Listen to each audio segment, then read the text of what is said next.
Jesus não fazia isso, nosso exemplo é Cristo.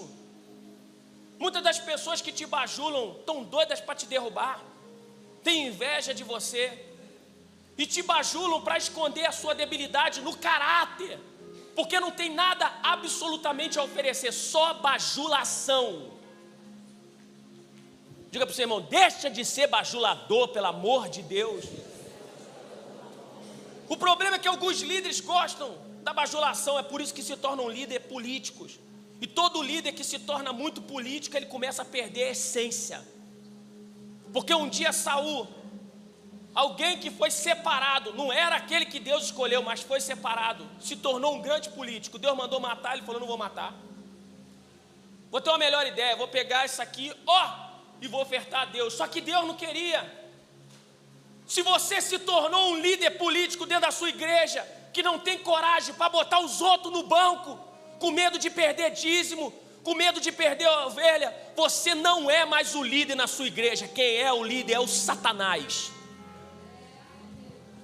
Porque ou você é de Deus ou você é do diabo. E Deus não tem prazer naquele que retrocede.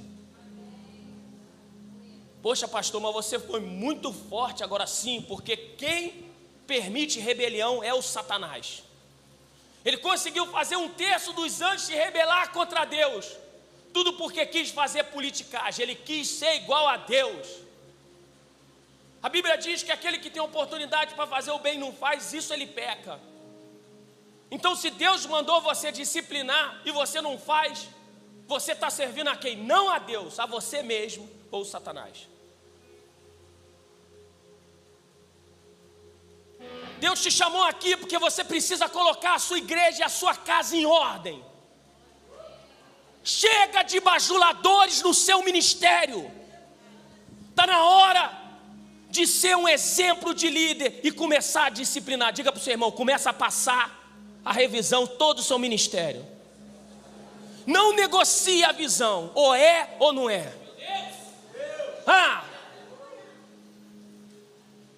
E aí? Vai negociar a visão ou não?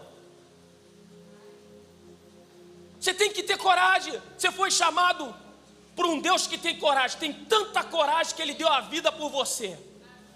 Ele estava lá cansado, machucado, suando sangue. Pai, se for possível, afasta de mim esse cálice. Wellington, depois você liga. Depois você liga, tá? Me ajuda aí. Senão vou prestar atenção em você e não...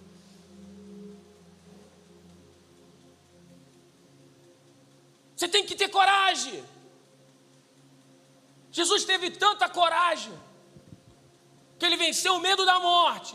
Ele venceu a morte porque Ele não abria mão de você. Você precisa ser um líder de caráter. A sua palavra tem que ser sim ou não. O problema é que a gente promete e não cumpre. Homens sem palavras, mulheres sem palavra, que uma hora fazem uma coisa, outra hora fazem outra coisa.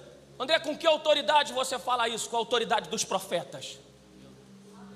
Com a autoridade de Jesus Cristo, que diz assim, a sua palavra seja assim, sim ou não. O que parte disso é procedência do maligno. Está na hora de você voltar ao seu discurso, porque você tem medo de pregar tudo aquilo que Deus está falando com você. Porque se você pregar tudo aquilo que Deus está falando com você, você vai ser discriminado. Você gosta quando os outros pregam na sua igreja, sabe por quê? Porque isso valoriza a sua covardia. Porque é muito bom a gente ouvir alguém pregando uma verdade que a gente não tem coragem de falar. O difícil é você chamar alguém para pregar na sua igreja e respaldar tudo aquilo que ele está falando, porque você sabe que é um profeta de Deus sobre a terra. Diga para o seu irmão, não convide um profeta para pregar na sua igreja se você não tiver coragem de respaldá-lo. E aí, você vai sair com coragem?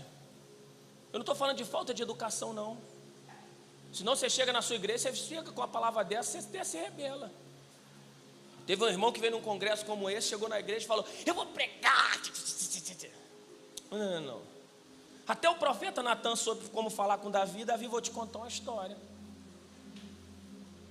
Chega na sua igreja falando, vou te contar uma história. Sabe qual é a melhor forma de você sair daqui e ter um testemunho lá fora quando você sair? você passar um tempo calado, vivendo aquilo que você aprendeu para você ter unção para falar para alguém. A melhor forma é você servindo, porque senão você defrauda as pessoas e não cura. Você precisa viver para ter um discurso, mas essa mulher foi top.